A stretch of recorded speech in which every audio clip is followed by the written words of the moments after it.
Bonjour à toutes et à tous et bienvenue pour cette bonne nouvelle de la semaine. Alors, ce matin, j'ai eu à cœur de partager avec vous une prière peut-être connue de tous, en tout cas d'un grand nombre, mais peut-être connue et méconnue en même temps, c'est la prière du Notre Père. Alors, je, je lis avec vous les instructions de Jésus-Christ. Voici donc comment vous devez prier. Nous sommes dans l'Évangile selon Matthieu au chapitre 6 et à partir du verset 9. Notre Père qui es aux cieux, que ton nom soit sanctifié, que ton règne vienne, que ta volonté soit faite sur la terre comme au ciel. Donne-nous aujourd'hui notre pain quotidien. Pardonne-nous nos offenses comme nous aussi nous pardonnons à ceux qui nous ont offensés. Ne nous induis pas en tentation, mais délivre-nous du malin, car c'est à toi qu'appartiennent dans tous les siècles le règne, la puissance et la gloire. Amen. Alors bien entendu, certains ont appris à répéter cette prière, pensant qu'en effet, à force de la répéter, les choses allaient se faire. Mais la Bible nous dit ne multipliez pas les paroles. Cela est tout à fait inutile. Mais ce que le Seigneur Jésus a voulu nous donner ici, c'est un modèle, c'est un exemple de prière. Qu'est-ce que cette prière nous apprend ? Elle nous apprend tout d'abord que Dieu est notre Père. Il n'est pas un Dieu terrible qui veut nous punir. Il a envoyé Jésus-Christ pour nous sauver. Il a permis que son Fils naisse dans la plus grande humilité. Il a aussi permis que son Fils meure sur la croix afin que nous puissions par la foi saisir le pardon de nos péchés à cause de ce sacrifice. Il a aussi permis, parce que Dieu est tout-puissant, que son Fils ressuscite le troisième jour. Il est vivant aujourd'hui, assis à la droite de Dieu, et il prie pour nous, il prie pour toi. Il prie afin que tu connaisses Dieu, que tu connaisses ce Seigneur, ce Sauveur qui veut bénir ta vie. Il est ton Père dans les cieux, comme il est mon Père dans les cieux. Quel bonheur d'avoir un si bon Père. Il y a une deuxième étape dans cette prière, c'est de reconnaître que la volonté de Dieu est bonne, que cette volonté est pleinement accomplie dans le ciel, mais dans le monde, sur la terre, elle ne l'est pas pleinement. Pourquoi ? Parce que l'homme a voulu prendre les commandes, l'homme a voulu désobéir à Dieu. Le péché est entré dans le monde, la désobéissance est entrée dans le monde, l'incrédulité est entrée dans le monde, alors la volonté de Dieu n'est plus pleinement faite sur cette terre. Nous avons besoin de revenir au Seigneur et peut-être d'oser dire que ta volonté soit faite dans ma vie comme elle est faite au ciel. Vous savez, on peut toujours avoir des idées sur ce qui doit être fait sur la terre. Mais pour chacun, cela commence par nous. Sinon, ce ne sont que de vaines aspirations, c'est une hypocrisie. Nous pouvons nous épargner ces choses.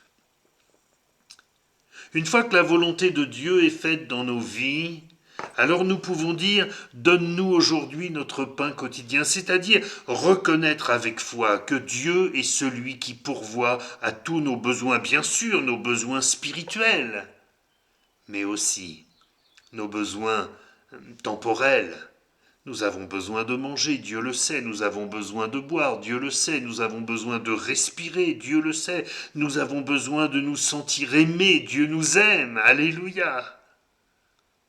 Oui, Dieu pourvoit à tous nos besoins.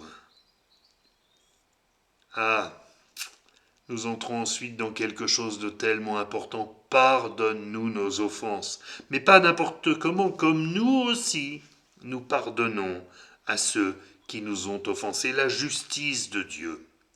La justice de Dieu n'est pas de nous condamner à la hauteur de nos péchés, sinon aucun de nous ne pourrait paraître devant lui, mais de nous pardonner. Il y met cependant une condition. C'est que nous soyons capables de pardonner comme lui nous pardonne, c'est parfaitement, complètement, d'oublier les offenses qui nous ont été faites, de les mettre derrière nous, de ne plus les considérer, de ne plus les présenter tout à nouveau à ceux qui nous ont offensés. Vous allez me dire, mais pour moi c'est impossible. Avec ce que l'on m'a fait, c'est juste pas possible de pardonner. Ce que le Seigneur nous demande, ça n'est pas de réaliser l'impossible, mais c'est de compter sur lui afin qu'il nous donne la force de faire sa volonté. Et sa volonté, c'est que nous pardonnions. Parce qu'en réalité, tant que nous ne pardonnons pas, ce n'est pas à l'autre que nous faisons du mal, ça n'est pas même à Dieu, nous nous faisons du mal à nous-mêmes. Nous nous punissons d'avoir été offensés, c'est quelque chose de terrible. Mais en acceptant l'aide de Dieu, pour pardonner comme lui nous a pardonné, alors nous sommes libérés de ces choses. Là, nous pouvons laisser toute la joie, tout le bonheur du Seigneur remplir notre vie. Quel bonheur de se sentir pardonné. Quel bonheur de savoir que nous pouvons nous approcher de Dieu sans être rejetés, mais en étant accueillis à bras ouverts, comme un papa accueille ses enfants. Ne nous induis pas en tentation, mais délivre-nous du mal. Oui, même quand nous sommes au Seigneur, il y a des tentations. Même quand nous sommes des chrétiens aguerris, eh bien il y a des choses qui peuvent essayer de nous faire tomber. Et nous avons besoin chaque jour de demander au Seigneur de nous garder de ce qui peut nous faire tomber, de reconnaître que nous avons simplement des faiblesses et que nous avons besoin de lui demander de nous délivrer de l'influence du mal, de l'influence du diable, des pièges qu'il veut nous tendre. Et puis, cette magnifique prière se termine par une doxologie, par quelques mots qui disent qui est Dieu et ce qui lui revient.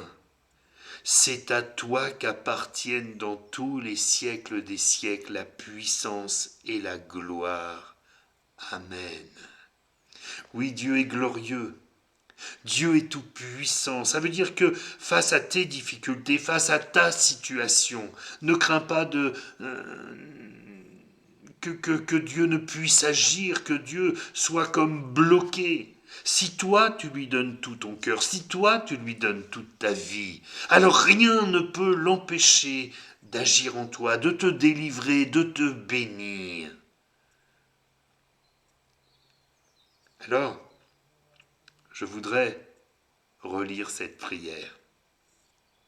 Mais la relire de manière à ce que, eh bien toi qui écoutes ce message, tu puisses réaliser la portée de ce que nous avons échangé et dire oui, toi qui es véritablement mon Père qui est dans les cieux, que ton nom soit sanctifié, que ton règne vienne, que ta volonté soit faite sur la terre et dans mon cœur, dans ma vie, comme au ciel. Donne-moi aujourd'hui mon pain quotidien, ce dont j'ai besoin. Pardonne mes péchés, mes offenses, comme moi aussi je pardonne à tous ceux qui m'ont fait du mal. Ne permets pas que je sois tenté, mais délivre-moi de toute l'influence des ténèbres, du mal, du diable. Et je reconnais que tu es un Dieu glorieux, tout-puissant. Je te donne ma vie. Que cette prière devienne votre prière, ta prière. Que le Seigneur permette aujourd'hui que ta vie s'éclaire, s'illumine de la présence de Dieu en Jésus-Christ. Je te laisse méditer cette parole, que le Seigneur te bénisse et à très bientôt pour une autre bonne nouvelle de la semaine.